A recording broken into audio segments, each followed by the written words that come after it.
Ça y est, la tête de course s'est débarrassée des deux pièges que sont l'anticyclone des Açores et l'archipel de Madère.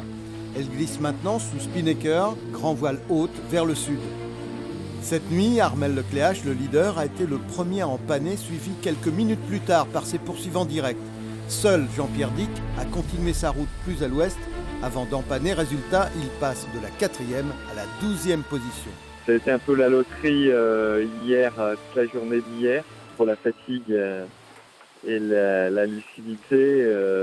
J'ai essayé de gérer les décisions le mieux possible, mais c'est vrai qu'il y a une petite part de réussite aussi dans les options. Il faut vraiment peut-être encore quelques jours, quelques heures pour vraiment être en phase avec son bateau. Avec les alizés d'une douzaine de nœuds, les solitaires ont pu souffler un peu, prendre du repos, se nourrir enfin. J'avais le mal de mer depuis le départ et c'était très difficile pour moi. Depuis hier, je ne suis plus malade et aujourd'hui, j'ai pris mon premier repas.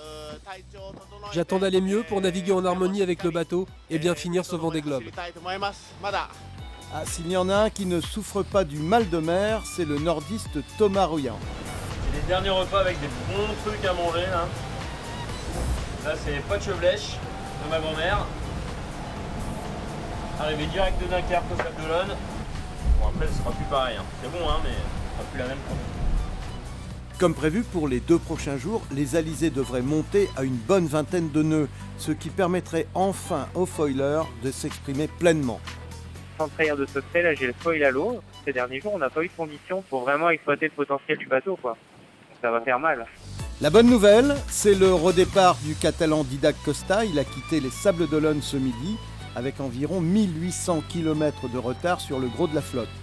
Pour le skipper de One Planet, One Ocean, c'était inenvisageable de laisser tomber une telle aventure.